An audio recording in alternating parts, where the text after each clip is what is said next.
دور کر دیا تو خدا نہ کرے جتنی جنریشنز وہ گناہ کرتی رہیں آپ اس کے عذاب میں خام ہو رہے ہیں میں کو 19ویں اور آخری مبارک آیت، یہ وہ دن ہے جس دن کوئی شخص کسی شخص کے لیے کسی چیز کا مختار نہیں ہوگا. ڈسکلیمر پہلے سے، اپنی سوچو، اپنے گناہ کی جواب دہی خود ہوگی اور تمام تر احکام اس روز اللہ ہی کے ہوں گے. ظاہر ہے جب آپ کو اختیار تھا دنیا میں تو آپ نے اس اختیار کا کیا کیا؟ دنیا میں جنت کمانے کے لیے بہت میڈیمز آئے. نماز روزہ تو آپ کا پرسنل فیل تھا، پھر اللہ نے آپ کو انہیں چننے کے لیے عقل دی تھی، آپ نے اس کا بھی استعمال نہیں کیا.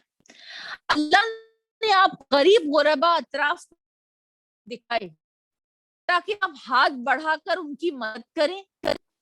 دعاؤں سے آپ کی دنیا بھی بہتر ہو اور ان کی دعاؤں سے اور ان کے پیٹ بھرنے اور ان کے حقوق ادا ہونے سے آپ کی آخرت بھی بہتر ہو. مگر آپ کو توجہ، اللہ نے آپ کو رشتہ دار دیے تاکہ ان سے صلہ رحمی کی جائے. صلہ بہت بڑی نیکی ہے. رشتہ داروں کو کنبہ پروری کرنا، سمیٹ کر رکھنا، رشتہ داروں کے ساتھ محبت کا سلوک کرنا، اس سے رزق بھی بڑھتا ہے، اس سے عمر بھی بڑھتی ہے، اور اس سے بیکار کے جو انسان اگر مصیبت میں آ جائے تو وہ بجائے اس کے کہ باہر دیکھے مدد کے لیے، یہ مدد اس کے اپنے اس کے اطراف سے فراہم کرتے ہیں. رشتہ داروں کا یہ حسن ہوتا ہے. ٹھیک، تو یہ سب کچھ تو تھے مگر ان کا صحیح استعمال نہ کیا گیا، ان سے صحیح استفادہ نہ کیا گیا. تو اب اس دن تو صرف اللہ ہی کا حکم ہوگا، کانسیکوینسز بیئر کرنا ہے.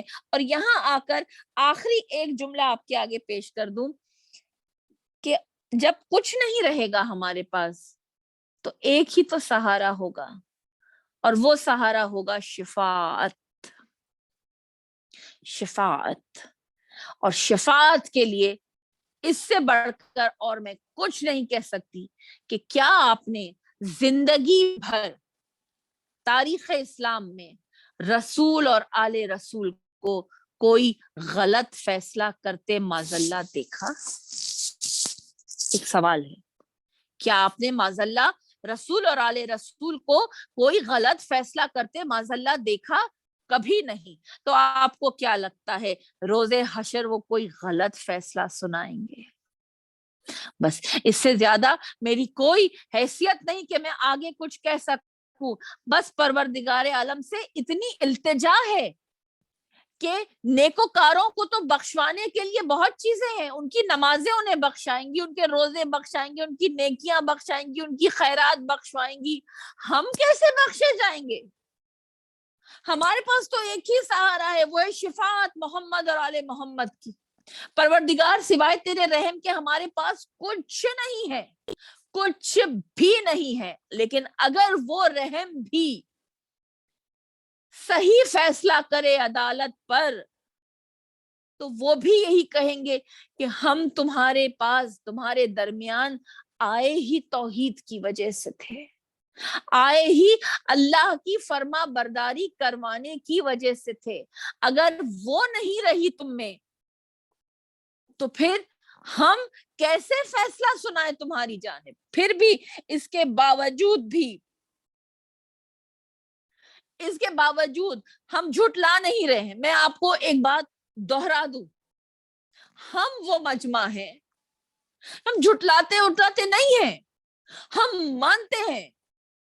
ہم وہ لوگ ہیں جو مانتے ہیں کہ ہمارا صرف عقیدہ بہت خوبصورت ہے، ہمارا عمل بہت خراب ہے، ہمیں بہت محبت ہے محمد اور آل محمد سے، لیکن ہم ان جیسی زندگی نہیں گزارتے. ہمیں حسین کے غم میں ڈوب جانے کے لیے، مر جانے کے لیے تیار ہے، لیکن ہم حسین کے کوئی مقصد پر نہیں جیتے ہیں.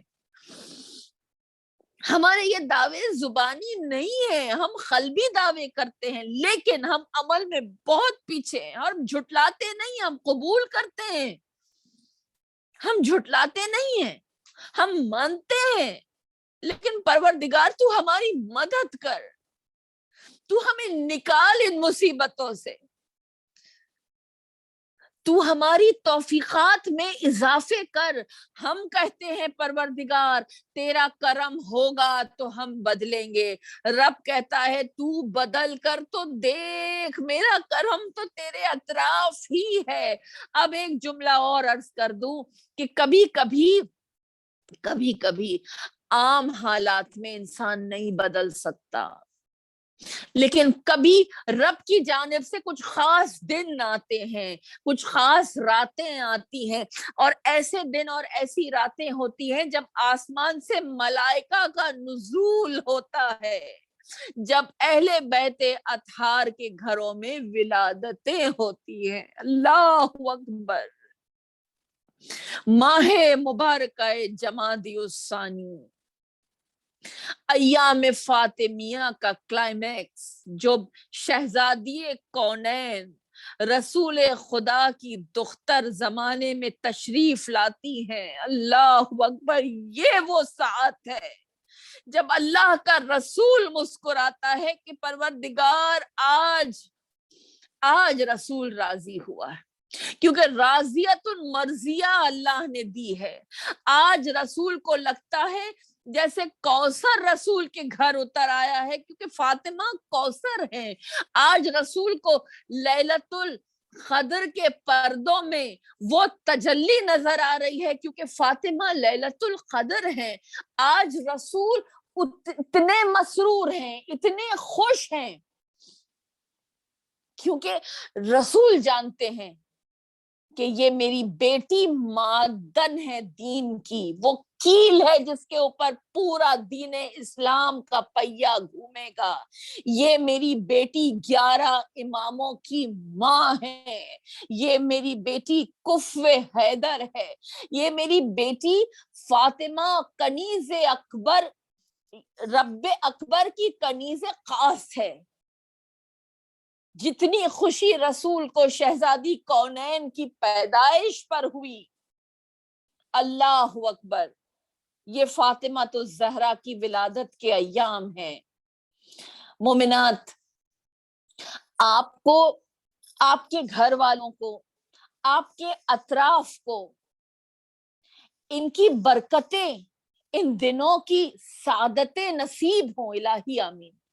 اور اس حد تک آپ شاد اور آباد رہیں کہ جو چیز ہم اپنی مرضی سے نہیں کر پا رہے ہیں، اے میری راضیہ و مرضیہ، تھوڑی سی طاقت، تھوڑی سی ہمت اپنی بارگاہ سے ہمیں عطا کرو۔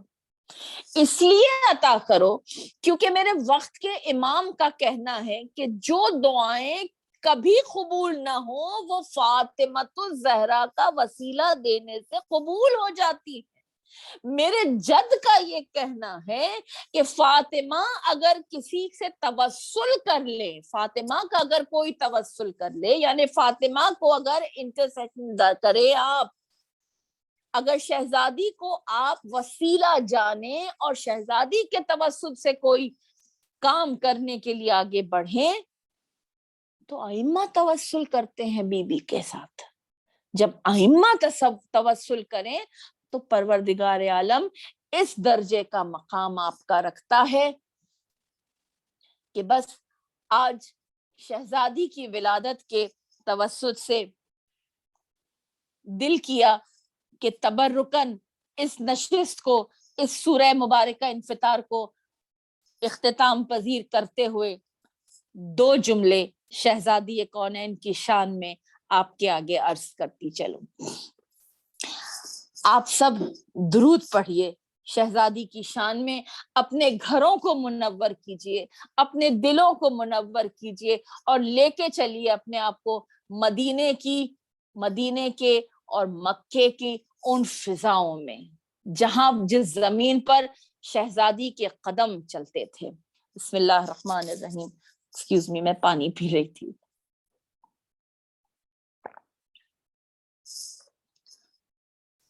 ایک قدم آگے بڑھا لوں تو رسالت لے لوں، ایک قدم پیچھے ہٹا لوں تو امامت لے لوں، نام زہرا ہے میرا، میں ہوں کنیزے خالق، گر میں چاہوں تو مشیت سے مشیت لے لوں۔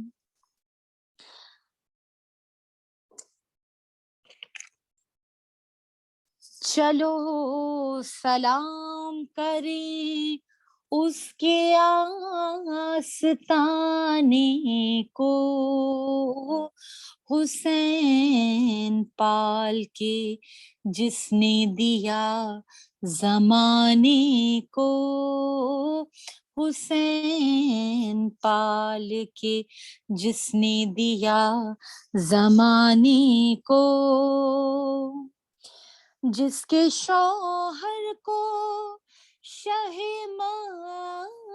مشرقین کہتے ہیں، جس کے فرزندوں کو سردار جنا کہتے ہیں، جس کی تعظیم پیمبر پہ ہو لازم، اس کو فاطمہ سیدائے کون و مکان کہتے ہیں، چلو سلام کریں اس کے آستانے کو، فرشتے خلق ہوئے جس کے آنے جانے کو، تیری چوکھٹ ہے کہ قرآن کا قبلہ زہرا، آیتیں کرتی ہیں آ کر تجھے سجدہ زہرا، چہرہ حیدر کا عبادت ہے زمانے کے لیے، اور حیدر کی عبادت تیرا چہرہ زہرا، چلو سلام کریں، چلو سلام کریں، حوران جنا وقف اطاعت کے لیے ہیں، جبریل امی بچوں کی خدمت کے لیے ہیں، خود آپ مصلی پہ عبادت کے لیے ہیں، یہ سارے شرف بنت رسالت کے لیے ہیں، یہ سارے شرف بنت رسالت کے لیے ہیں، کچھ پھول ہے کچھ گلشن عصمت کی کلی ہے، کچھ پھول ہے کچھ گلشن عصمت کی کلی ہے، حسنین ہے زہرا ہے نبی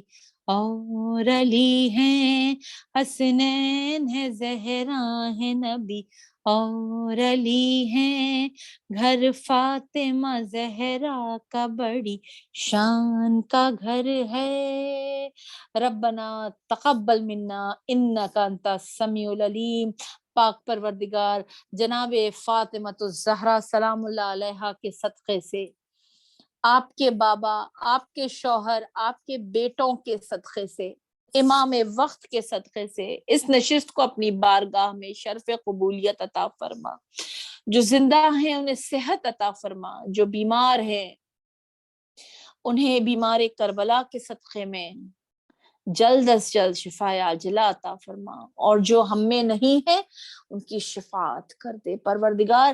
سورہ فاتحہ آدم سے خاتم، خاتم سے تا ظہور مہدی تیری بارگاہ میں نظر کرتے ہیں۔ بسم اللہ الرحمن الرحیم، الحمد للہ رب العالمین، مالك يوم الدين إياك نعبد وإياك نستعين اهدنا الصراط المستقيم صراط الذين أنعمت عليهم غير المغضوب عليهم ولا الضالين سبحان ربك رب العزة عما يصفون والسلام على المرسلين والحمد لله رب العالمين اللهم صل على محمد وآل محمد وعجل فرجهم. خدا حافظ و ناصر.